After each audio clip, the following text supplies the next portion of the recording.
안녕하세요, 월용입니다. 오늘은 월청과 특별편으로 찾아왔어요. 둔촌주공에 관해서 여러 개의 영상으로 쪼개서 여러분들께 소개해드릴 텐데요. 이걸 하는 이유는 4년 이상 기다려온 단지만큼 말도 많고 분양가도 높아졌고 그만큼 기대와 걱정이 공존하는 단지이기 때문에 그만큼 여러분들에 대한 공부가 필요하다고 생각해서 준비했습니다. 특히 많이 궁금해하실 만한 몇 가지 질문들로 구성을 해봤습니다. 바로 시작할게요. 청약에 앞서 모든 조건은 모집 공고일 기준입니다.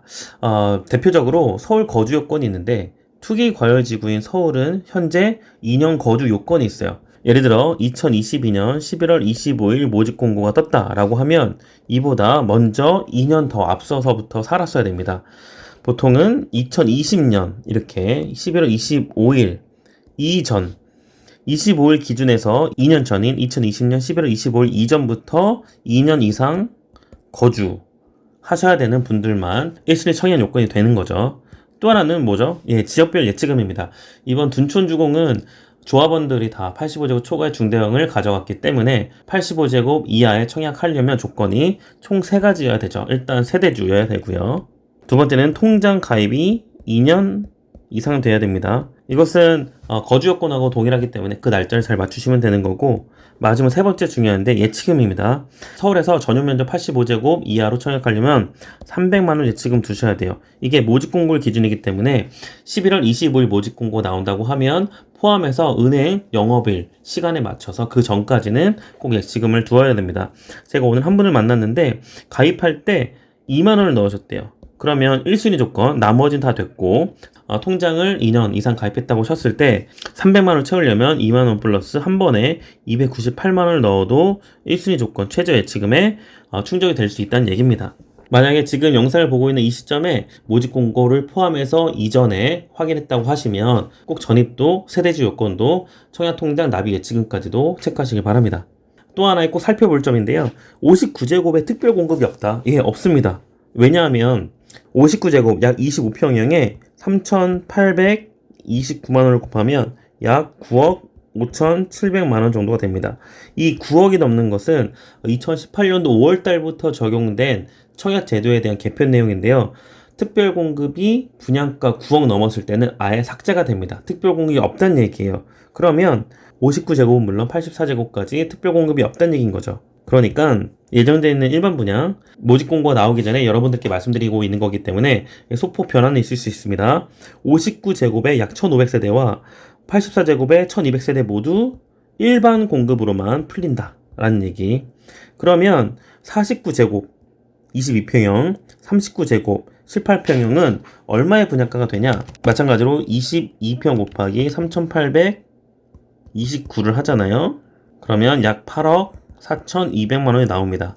또한 18평형인 39제곱에 곱하기 3,829만원을 하면 약 6억 8,900만원이 됩니다. 보면 9억 안 되기 때문에 49제곱과 39제곱은 특별공급이 있겠죠. 자, 이것을 두 개 합쳐서 약 2,000세대인데 39제곱 1,000세대를 분양한다고 했을 때 1,000세대가 어떻게 각각 특별공급과 일반으로 구성되냐고 하면 일단 기간 추천 10% 100세대, 다자녀 10% 100세대, 노부모 3% 30세대, 신혼부부 20% 200세대, 생애 최초 10% 100세대 이렇게 나눠지는 거죠. 그래서 내가 들어갈 자리가 어디 있는가 잘 판단하시고, 특히 특별공급 청약하고 그 다음날 일반 공급도 청약이 되기 때문에 청약에 열심히 도전하셨으면 되겠습니다. 주의할 점은 뭐냐?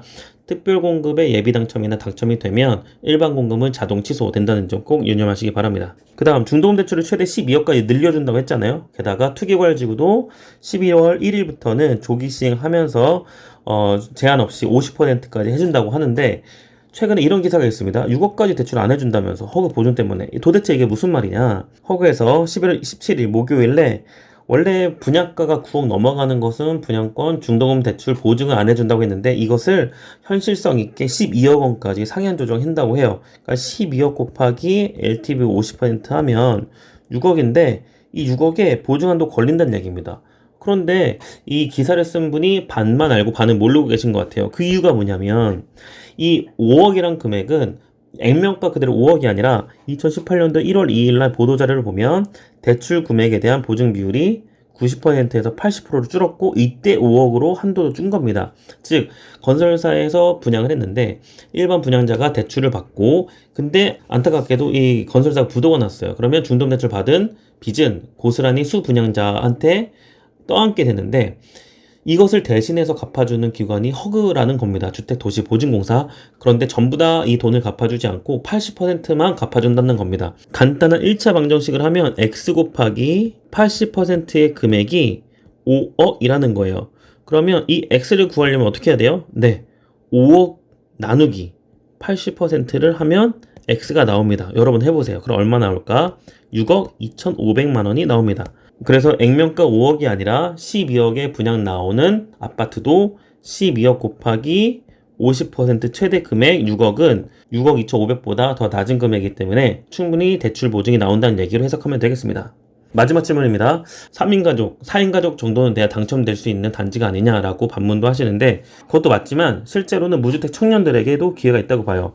무주택 청년뿐만 아니라 1, 2인 가구 포함해서도 얘기를 드리는 건데 앞서 질문에서 말씀드렸던 18평의 분양가가 약 6억 9천 전후 22평의 분양가가 약 8억 4천 물론 절대값은 너무 비싸긴 하죠. 절대 분양가가. 그래도 전문직 또는 10년 이상 일을 해서 열심히 돈을 모으고 계약금과 중도대출이 안 나오는 부분까지 마련해놨다고 하면 계약금 10%약 7천이라고 하고 대출 안 나오는 10% 7천이라고 했을 때 약 1억 4천의 자금이 필요하고 22평은 약 1억 7천 정도의 돈이 필요하겠죠. 이 정도의 자금을 가지고는 둔촌주공을 취득할 수가 있습니다. 그랬을 때 어떤 타입을 선택해야 되냐? 생애체조 특별공급과 신혼부부 특별공급은 전용면적 60제곱 이하에서는 추첨제가 몇 %가 있냐면 30%가 있습니다. 그래서 아까 배정으로 봤던 그 신혼부부 특별공급과 생애체조 특별공급의 배정수의 30%를 점수가 낮아도 자녀가 없어도 조건만 된다고 하면 일단 추첨제 대상이 될 수 있다. 이렇게 적용하시고 청약에 임하시면 되겠습니다. 그동안 둔촌주공을 4년 동안 기다려 오셨고 그동안에 꾹꾹 눌러왔던 청약의 기회를 한 번에 토해낼 분들을 위해서 이번 특별편을 준비했습니다. 다음에는 각 개별 평면도를 보면서 어떤 장단점이 있는지 또는 틈새 평면은 뭐가 있을지 한번 보도록 하겠습니다. 이상 원룡의 모모차의 원룡이었습니다.